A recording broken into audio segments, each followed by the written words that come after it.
어느덧 2025년 절반이 지나가고 하반기가 시작되었습니다. 이런 시기가 되면 세월이 참 빠르다는 걸 실감합니다. 사도 바울은 에베소서 5장 16절 17절에서 세월을 아끼라, 때가 악하니라. 그러므로 어리석은 자가 되지 말고 오직 주의 뜻이 무엇인가 이해하라 라고 권면하였습니다. 우리는 세월을 아끼며 살아야 합니다. 흘러가는 시간을 단지 욕심을 채우는 일에 사용하지 않아야 하고 주님의 뜻을 이루는 일에 잘 사용해야 합니다. 편안하고 건강하게 시간을 잘 보냈다는 것, 이런 것에 만족하지 않고 흘러가는 세월 속에서 과연 주님의 뜻을 이루었나 늘 되돌아보아야 합니다. 우리는 우리 인생의 목표이신 예수님 앞에 설 때까지 쉼 없이 하나님의 뜻을 구하고 그 뜻을 이루기 위해서 살아가야 합니다. 오늘은 멈추거나 안주하지 않고 이렇게 하나님의 뜻을 따라서 계속 여행을 한 사도 바울 이야기를 묵상하려고 합니다. 요즘 우리가 새한글 성경으로 사도행전을 읽고 있습니다. 오늘이 사도행전 읽기 5번째 시간이자 마지막 시간입니다. 우리는 지난주에 예루살렘 공의회에서 토론을 거쳐서 이방인들에게 구약의 율법 준수를 강요하지 않기로 결의한 것을 묵상했습니다. 이방인들은 유대인들처럼 할례를 받거나 안식일을 지키지 않아도 된다, 이렇게 결의를 했습니다. 그리고 그 결의한 내용을 이 예루살렘 공의회가 문서로 만들어서 세계 각지에 있는 교회에게 전파하도록 했습니다. 그런데 그걸 전파하는 역할을 맡은 사람 중 하나가 바로 사도 바울입니다. 사도 바울은 신라라는 사람과 함께 이 예루살렘 공의회의 결의사항을 세계 여러 지역에 전파하기 위해서 이제 새로운 전도 여행을 시작합니다. 이것이 바로 사도 바울의 2차 전도 여행입니다. 앞서 바울은 바나바와 함께 안티오키아 교회에 파송을 받아서 세계 전도 여행을 했습니다. 그게 이제 1차 전도 여행이었습니다. 그 1차 전도 여행에서 바울과 바나바는 바르나바의 고향인 구브로 키프로스에서 복음을 전하고 또 많은 도시에서 복음을 전했습니다. 이렇게 바울의 인생은 전도 여행의 연속이었습니다. 바울이 2차 전도 여행을 할 때는 처음으로 유럽 대륙으로 건너가서 복음을 전합니다. 마케도니아 지방의 빌립보를 시작으로 해서 오늘날 그리스의 여러 도시에서 복음을 전했습니다. 특히 고린도에서 1년 반 동안 복음을 전하고 성도들을 가르쳤습니다. 그렇게 2차 전도 여행을 마친 후에 바울은 잠시 그를 파송한 안티오키아 교회로 돌아옵니다. 근데 돌아와서 얼마 머물지 않다가 다시 전도 여행을 떠납니다. 그게 바로 이제 3차 전도 여행인데요. 이 3차 전도 여행 중에 바울은 주로 에페수스에서 복음을 전했습니다. 이 에페수스에서 우리가 잘 아는 두란노 서원, 새한글 성경으로는 튀란노스 학당에서 사람들에게 성경을 가르쳤습니다. 바울은 이 에페수스에서 무려 3년 동안 머물면서 하나님의 말씀을 가르쳤습니다. 그리고 이 바울의 수고 덕분에 이 아데미라고 했죠. 개역 성경에서는 이 아르테미스 여신을 섬기는 신전에 있는 이 에페수스에 큰 변화가 일어납니다. 그 당시 에페수스에는 이 아르테미스 여신의 그 여신상을 만들어서 파는 사람들이 많았는데 이 복음이 전파되면서 그 여신상이 팔리지를 않아서 그 신상을 만드는 사람들이 큰 소동을 일으키기도 했습니다.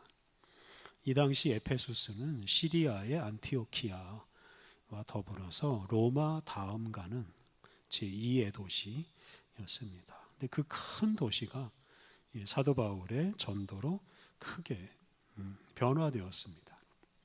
이렇게 바울은 에페수스에서 복음 전도의 열매를 많이 맺었습니다. 이런 의미에서 바울에게 이 에페수스와 에페수스 교회는 참 소중한 존재입니다. 그런데 바울이 에페수스를 떠나기로 마음을 먹습니다. 오늘 본문 앞에 있는 사도행전 29장 21절을 보면 바울은 에페수스를 떠나서 예루살렘을 거쳐 그리고 로마로 가서 복음을 전하기로 결심을 합니다. 앞서 말씀드린 대로 바울의 인생은 전도 여행의 연속입니다. 그래서 오늘 본문 이후 말씀을 보면 바울은 자기 말대로 예루살렘으로 갔다가 거기를 거쳐서 로마까지 가는 이제 긴 여행을 합니다. 그리고 사도행전 28장 이 마지막 부분을 보면 바울이 로마에 가서 복음을 전하는 이야기가 나옵니다. 이렇게 사도행전 후반부는 바울의 1차 전도여행, 2차 그리고 3차 전도여행 그리고 로마로 가는 여행 이런 여행기가 기록되어 있습니다. 바울은 가는 곳마다 사실 큰 성과를 거두고 그래서 그곳에 정착할 수 있는 여건도 만들었지만 어느 한 곳에 바울은 머물지 않았고 계속 여행을 떠났습니다. 특히 바울은 이 3년 동안 에페수스에 머물면서 큰 수고를 함으로써 자기가 수고한 그 결실을 더 많이 거두고 또 때로는 그걸 즐기며 살 수도 있었는데 그곳에 머물질 않고 새로운 곳으로 또 떠납니다. 오늘 본문은 이제 바울이 3차 전도 여행, 에페수스를 중심으로 한 이 3차 전도 여행을 마무리하고 예루살렘으로 가는 길에 이 에페수스의 교회의 장로들을 초청해서 그들에게 권면하는 말씀입니다. 오늘 본문 앞에 있는 20장 전반부 말씀을 보면 바울이 에페수스를 떠난 후에 마케도니아 또 그리스 지방에서 하나님의 말씀을 가르쳤습니다. 그리고 나서 이제 예루살렘으로 가는 길에 가능하면 에페수스를 거쳐서 가려고 했습니다. 그런데 오순절 안에 예루살렘에 도착해야 하는 사정이 생겨서 에페수스는 들르지 않기로 했습니다. 대신에 오늘 본문 17절에 나오는 것처럼 에페수스 교회의 장로들, 즉 교회의 지도자들을 이 바울이 있는 밀레투스라는 곳으로 오게 해서 에페소스 교회의 장로들에게 마지막 권면을 합니다. 성경에 나오는 장로라는 단어는 오늘날 장로뿐만 아니라 목사까지 함께 일컫는 단어입니다. 그래서 장로는 목사와 장로를 포함한 교회의 모든 지도자들을 가리키는 말인데 당시 에페소스는 아주 큰 도시였기 때문에 그 도시에 여러 교회가 세워져 있었고 그 교회를 여러 지도자들이 보살피고 있었습니다. 그래서 그 지도자들을 사도 바울이 불러 모아놓고 그들에게 권면합니다. 당시 바울은 예루살렘을 거쳐서 로마로 가기로 마음 먹었기 때문에 다시는 에페소스에 방문할 수가 없는 상황이었습니다. 그래서 바울은 에페소스 교회 지도자들을 불러서 유언 같은 이런 권면을 합니다. 이제 오늘 본문을 살펴볼 텐데요. 바울은 먼저 자신이 에페소스에서 한 일을 이제 요약을 하는데요. 우리 19절부터 21절까지 말씀을 같이 읽어보겠습니다. 19절부터 21절 말씀 같이 읽겠습니다. 나는 주님의 종이 되어 섬겼습니다. 완전히 낮은 자세로 눈물을 흘리면서요. 또 유대아 사람들이 나쁜 계획을 꾸몄을 때 닥쳐온 시험을 견뎌냈습니다. 도움이 될 만한 것 가운데 움츠러들어 여러분에게 알려드리지 않거나 가르쳐드리지 않은 것이 하나도 없습니다. 일반 사람들 앞에서든 여러분 집집에서든 말입니다. 유대아 사람들한테도 그리스 사람들한테도 힘껏 증언하기를 회개하고 하나님께로 돌아오라고 또 우리 주 예수님을 믿으라고 했습니다. 바울은 주님의 종으로서 완전히 낮은 자세로 그리고 눈물을 흘리면서 또 많은 어려움을 겪으면서 모든 사람에게 유익한 것을 숨기지 않고 다 가르쳐 주었다고 하였습니다. 특히 회개하고 하나님께 돌아오고 예수님을 믿으라고 이 에베소서 성도들과 에베소서 시민들에게 복음을 전했습니다. 이렇게 바울은 에베소서에서 최선을 다해서 에베소서 사람들을 섬기고 복음을 전했습니다. 그런데 이제 그런 일을 이제 중단하고 이제 새로운 일을 이제 시작하는데요. 그 이유를 22절부터 24절 말씀이 설명합니다. 우리 22절부터 24절 말씀을 또 같이 읽겠습니다. 22절부터 이제 보세요. 나는 성령님의 붙들린 채로 예루살렘으로 갑니다. 거기서 내가 맞닥뜨릴 일은 알지 못합니다. 다만 성령님이 모든 도시에서 나에게 엄숙히 증언하여 말씀하시기를 투옥과 핍박이 나를 기다리고 있다고 합니다. 그러나 나는 나 자신을 위해서는 내 목숨을 조금도 귀하게 여기지 않습니다. 나의 다름질과 주 예수께 받은 임무, 곧 하나님의 은혜의 복음을 힘써 증언하는 것을 끝마칠 수만 있다면요. 22절에 나오는 것처럼 바울은 성령님에게 붙들려서 예루살렘으로 간다고 하였습니다. 그리고 그가 가는 그 예루살렘에 투옥과 핍박이 기다리고 있다는 것을 잘 알고 있다. 그러면서도 그곳으로 간다고 하였습니다. 실제로 이 말씀대로 사도 바울이 예루살렘에 도착하자마자 체포되고 결박을 당하고 감옥에 갇히는 일이 일어납니다. 바울은 일하기 좋은 조건을 찾아다니지 않고 이렇게 성령님에게 붙들려서 투옥과 핍박이 있는 곳으로 갑니다.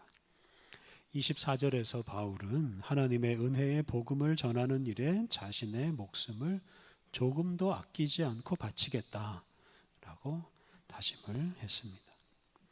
그렇게 바울은 예수님이 자기에게 맡겨주신 임무, 즉 하나님의 은혜의 복음을 전하는 일에 힘쓰기 위해서 자기의 목숨도 아끼질 않았습니다.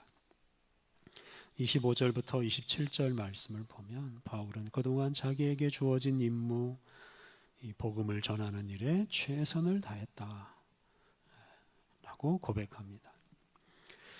이렇게 바울은 에베소서에서 모든 사람들에게 하나도 남김없이 하나님 나라를 전파하였기 때문에 모든 사람의 피에 대해서 자기는 깨끗하다, 자기는 책임을 다했다, 최선을 다했다 이렇게 고백했습니다. 우리는 이러한 바울의 고백에서 이 바울의 인생관을 알 수 있습니다. 그는 자기의 욕심은 버리고 오직 성령님의 인도하심 따라 성령님에게 붙들려서 살았습니다. 3년 동안 열심히 일한 그 에베소서에서 바울은 자기가 갖고 싶은 것 더 많이 갖고 누리고 싶은 것 좀 더 누리며 살 수 있었습니다만 바울은 그러한 것에 관심이 없었습니다. 그는 성령님에게 붙들려서 성령님을 따라서 갔습니다. 성령님의 인도하심을 따르기 위해서 그는 그가 일군 삶의 터전이나 다를 바 없는 에베소스를 과감히 떠났고 그가 이루어 놓은 것들을 그냥 다 내려놓고 다른 사람들에게 맡기고 떠났습니다. 바울은 또한 자신의 계획이 아니라 예수님께서 주신 임무, 예수님이 주신 사명을 따라서 살아갔습니다. 바울에게는 개인적인 삶의 목표가 없었다고 말할 수 있습니다. 오직 예수님이 주신 임무, 즉 하나님의 은혜의 복음을 전하는 일을 위해서 살았습니다. 그리고 바울은 그 일을 위해서 자기 목숨까지 바친다라고 하였습니다. 그러니까 바울은 자기 목숨을 부지하려고, 자기를 더 건강하게 하려고 살지 않았습니다. 자신의 건강이나 생명을 예수님이 주신 사명을 위해 사용하고자 했습니다. 이 때문에 바울은 많은 위험이 도사리고 있는 예루살렘을 향해서 길을 떠났고, 그리고 당시 세계의 중심부라고 할 수 있는 로마까지 가서 복음을 전했습니다. 이런 바울의 인생을 돌아보면서 우리는 무엇을 위해 살고 있는지, 지금 우리는 어디를 향해 가고 있는지 반성해 보아야 하겠습니다. 마지못해 살고 있는 것은 아닌지, 아무런 목표도 없이 그냥 흘러가는 시간, 욕심 채우는 일에 소비하고 있지 않은지, 바울처럼 목숨까지 바쳐서 이루고 싶은 그런 하나님의 뜻, 그것이 있는지, 또 그 뜻을 따라 살고 있는지, 성령님에게 붙들려 살고 있는지, 우리가 2025년 하반기를 시작하면서 이런 반성을 하고 예수님께서 우리 각 사람에게 주신 사명을 따라서 우리가 좀 더 힘차게 살아가야 하겠습니다. 오늘 본문 마지막 절 28절 말씀은 바울이 에베소서 교회의 지도자들에게 부탁하는 말씀입니다. 앞서 말씀드린 대로 바울은 에베소서 교회에 3년 동안 머물면서 복음을 전하고 성도들을 돌보았습니다. 그런데 성령님에게 붙들려서 이제 바울이 에베소서를 떠나게 되었습니다. 그래서 바울은 그동안 자신이 돌보던 성도들을 이 에베소서 교회의 다른 지도자들에게 맡기면서 잘 돌보아 달라, 이런 부탁을 합니다. 28절 말씀을 새 한글 성경으로 또 같이 읽어보겠습니다. 28절 같이 읽겠습니다. 여러분 자신들과 온 양떼에 주의를 기울이세요. 성령님이 여러분을 양떼 가운데 감독으로 세워서 하나님께 속한 교회를 보살피게 했습니다. 자신의 피를 통해서 자신의 것으로 만드신 교회를 말이지요. 바울이 장로들, 교회 지도자들에게 자신들과 온 양떼에 주의를 기울여 달라라고 부탁합니다. 그러니까 지도자 자신과 그리고 교회의 성도들 한 사람 한 사람을 잘 살펴보라 뜻입니다. 자기 자신의 상태, 또 다른 성도들의 상태를 잘 살펴서 부족한 것은 채워주고, 약한 것은 강하게 해주고, 또 잘못된 것은 바로잡아 주어야 합니다. 그렇게 할 때 하나님 앞에서 좀 더 바르고 사랑스럽게 변화되어 갈 것입니다. 여러분, 이 세상에서 가장 소중한 것이 무엇입니까? 그것은 우리 자신, 그리고 우리 곁에 있는 사람들입니다. 돈이나 명예나 다른 어떤 좋은 물건보다 우리 자신과 우리 곁에 있는 사람들이 참으로 소중합니다. 그래서 그 무엇보다 우리 자신과 우리 곁에 있는 사람들을 잘 보살피고 그들에게 주의를 기울이고, 우리 자신과 다른 사람들이 함께 하나님의 백성답게 아름답고 거룩하게 살아가도록 해야 합니다. 28절 하반절을 보면 이 교회와 성도들이 참으로 소중한 존재라는 것을 말해줍니다. 바울은 교회 지도자들의 책임은 예수님께서 십자가에서 피를 흘리심으로 세운 그 교회의 지체들을 잘 돌보는 것이다 라고 하였습니다. 그러니까 교회, 또 교회에 속한 우리 각 사람은 예수님께서 당신의 피로 사신 참 소중한 존재들입니다. 이런 사람들을 잘 돌보는 것이 바로 교회 지도자들의 책임이고, 또한 우리 각 사람의 책임입니다. 우리 각 사람은 얼마나 소중한지 모릅니다. 우리 각 사람은 예수님께서 당신의 생명을 내어주실 만큼 소중한 존재들입니다. 그러므로 우리는 우리 자신과 우리 동료들을 늘 살피고 하나님의 자녀답게 살아갈 수 있도록 격려하고 때로는 책망하고 또 서로 성장하도록 서로 도와주어야 합니다. 이렇게 우리가 우리 자신과 다른 성도들에게 주의를 기울이면서 잘 돌볼 때 하나님의 자녀로서 또 예수님을 닮은 사람으로서 나날이 성장할 수 있습니다. 시간이 흐르고 해가 바뀔 때마다 우리가 거룩하신 하나님께 한 걸음씩 더 나아갈 수 있습니다. 바울의 인생은 여행의 연속이었습니다. 그는 어느 한 곳에 머물지 않고 성령님에게 붙들려서 온 세상을 떠돌아 다녔습니다. 그런데 그가 세상을 떠돌아 다녔지만 가는 곳마다 하나님의 은혜의 복음을 전함으로 하나님의 뜻을 이루었습니다. 우리가 어느 한 곳에서 안정적으로 사는 것이 결코 하나님의 뜻을 이루는 길은 결코 아닙니다. 바울은 특히 자신과 다른 성도들을 부지런히 살피고 양육함으로써 예수님을 닮은 거룩한 사람으로 나날이 성장했습니다. 많은 재물과 높은 지위를 얻는 것이 우리 인생의 목표가 되지 않아야 합니다. 우리 자신, 우리 존재가 새로워지고 성장하는 것이 우리 인생의 참된 목표입니다. 그래서 우리는 우리 인생이 끝나는 날까지 거룩하신 하나님을 향해서 나 자신을 늘 살피고 성장해 가야 합니다. 이러한 우리 인생의 목표를 분명히 세우고 2025년 하반기에도 끊임없이 하나님 뜻을 따라서 앞으로 나아가시기를 바랍니다. 함께 기도하겠습니다. 하나님, 온 세상을 창조하시고 우리를 이 세상에 보내 살게 하시니 감사합니다. 하나님, 우리가 주님의 섭리로 이 세상에서 살아가고 있사오니 주님이 우리를 이 세상에서 살게 하신 주님의 큰 뜻을 기억하고 주님이 우리 각 사람에게 주신 사명에 충성하게 하옵소서. 어느 한 곳에 머물러 욕심을 채우는 삶은 청산하고 오직 주님의 뜻을 따라서 성령님에게 붙잡혀 살게 하옵소서. 우리 자신과 우리 이웃의 삶을 부지런히 살펴서 주님의 뜻에 어긋남이 없도록 바로잡게 하옵소서. 주님의 피로 세운 봉헌교회 모든 동료들이 주님의 말씀으로 서로 가르치며 주님의 사랑으로 서로 돌보아서 다 함께 예수님을 닮아가게 하옵소서.